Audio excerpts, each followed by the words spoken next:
उस वक्त की बात है जब भगवान बुद्ध इस धरती पर अवतरित थे। एक व्यक्ति जिसके पास धन दौलत की कोई कमी नहीं है, उसके साथ जीवन काटने वाली पत्नी और दो बच्चे भी हैं। उसके पास सब कुछ है। फिर एक दिन उस व्यक्ति के मन में भगवान को पाने की लालसा जगी।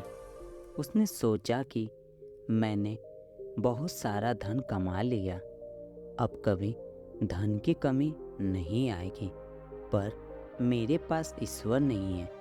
मुझे ईश्वर के दर्शन करने हैं। उस व्यक्ति ने ईश्वर खोजने की ठान ली। फिर उसने कई सारे मंदिरों और धर्म स्थानों का निर्माण करवाया, पर उसे ईश्वर के दर्शन नहीं हुए। फिर उसने दान पुण्य करना शुरू किया। उसके खजाने से कई सारा धन दान पुण्य में लगा दिया, फिर भी उसे ईश्वर नहीं मिले।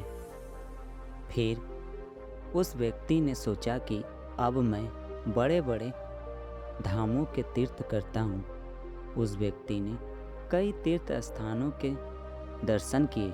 ऐसे ही 20 साल गुजर गए, पर उस व्यक्ति को ईश्वर नहीं मिले। भगवान को पाने की कोशिश करते करते वो इंसान थक गया और आखिरकार वो एक दिन महात्मा बुद्ध के पास गया और कहने लगा कि महात्मा, मैं 20 साल से ईश्वर को खोज रहा हूँ, पर मुझे ईश्वर कहीं भी नहीं मिले। क्या आप मुझे ईश्वर पाने का कोई मार्ग दिखा सकते हैं?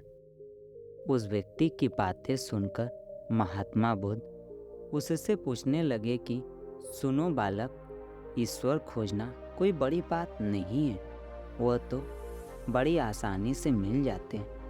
अच्छा, तुम ये बताओ कि ईश्वर को खोजने के लिए तुमने क्या किया और कहाँ कहाँ खोजा? वह व्यक्ति बुद्ध को पूरी बात बताता है कि मैंने कई सारे मंदिरों और धर्म स्थानों का निर्माण किया, दान पुण्य किया और कई सारे तीर्थ स्थानों के दर्शन किए, फिर भी मुझे ईश्वर नहीं मिले। महात्मा बुद्ध उसकी बातें सुनकर हंस पड़े और कहा, ठीक है, तुम्हें ईश्वर के दर्शन करने हैं ना, तुम शाम के वक्त मेरे पास आ जाना, तुम्हें ईश्वर मिल जाएंगे। वो सज्जन खुश होकर चला गया कि मुझे आज ईश्वर के दर्शन होंगे। फिर कुछ देर बाद संध्या होने को आई, पर महात्मा बुद्ध संध्या होने से पहले कुछ ढूंढने लगते हैं। शिष्यों ने आकर पूछा कि गुरुजी, आप क्या ढूंढ रहे हैं? महात्मा बुद्ध ने बताया कि मेरे पास एक कीमती मोती थी, परंतु वो कीमती मोती खो गया है, उसे ही ढूंढ रहा हूँ। महात्मा बुद्ध की बात सुनकर शिष्य भी उस मोती को ढूंढने में लग गए। सभी मोती को ढूंढ ही रहे थे कि इतने में वह व्यक्ति भी वहां पहुंच गया। उसने देखा कि कुटिया के बाहर महात्मा बुद्ध और उनके शिष्य कुछ ढूंढ रहे हैं। उस व्यक्ति ने बुद्ध के पास जाकर पूछा कि गुरुजी, आप सब क्या ढूंढ रहे हैं? महात्मा बुद्ध ने बताया कि मेरा कीमती मोती खो गया, उसे ही ढूंढ रहे हैं। यह सुनकर वो व्यक्ति भी उस खोए हुए मोती को पूरी लगन से ढूंढने लगा।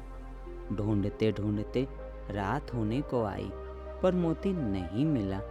वह व्यक्ति परेशान हो गया। फिर महात्मा बुद्ध से पूछा कि गुरुजी, आपने आखिरी बार मोती को कहाँ देखा था? महात्मा बुद्ध सोचकर बताते हैं कि मैंने आखिरी बार मोती को कुटिया के अंदर देखा था। यह सुनकर वो व्यक्ति थोड़ा गुस्सा हो गया और बुद्ध से कहने लगा, लगता है आप में थोड़ी सी भी अक्ल नहीं है। अगर मोती आपकी कुटिया के अंदर गुम हुआ है तो कुटिया के अंदर ही मिलेगा ना, बाहर थोड़ी मिलेगा। आप सब व्यर्थ में बाहर इधर उधर ढूंढ रहे हैं और मुझे भी अपने साथ ढूंढवा रहे हैं। आप अपना तो समय व्यर्थ कर रहे हैं। पर दूसरों का भी समय व्यर्थ कर रहे हैं। फिर महात्मा बुद्ध उस व्यक्ति के सामने देखकर मुस्कुराने लगे। यह देखकर वो व्यक्ति बोला कि महात्मा, आप हंस रहे हैं, मुझे कुछ समझ में नहीं आया। महात्मा बुद्ध बोले, वत्स, मैं तुम्हें यहाँ बुलाकर यही तो समझाना चाहता था कि जिस ईश्वर को तुम 20 सालों से बिना सोचे इधर उधर ढूंढ रहे हो, उसे तुमने कभी अपने अंदर की कुटिया में खोजा ही नहीं। ईश्वर कभी खोजने से नहीं मिलते, उसके लिए तन मन पवित्र होना चाहिए, तभी ईश्वर के दर्शन होते हैं। अगर तुम ईश्वर के सच्चे दर्शन करना चाहते हो तो इधर उधर भटकना छोड़कर अपने अंतरात्मा में ध्यान लगाओ। ईश्वर तुम्हें वहीं मिलेंगे। अपने अंदर के ईश्वर को तुम देख लोगे तो हर जगह, हर इंसान में तुम्हें बस ईश्वर ही दिखाई देंगे। महात्मा बुद्ध की अमृत भरी वाणी सुनकर उस व्यक्ति को अपनी गलती का एहसास हुआ और बुद्ध के चरणों में गिर पड़ा और माफ़ी मांगते हुए कहा कि मैं व्यर्थ में ही इधर उधर भटक रहा था। वास्तव में तो ईश्वर हमारे अंदर ही होते हैं।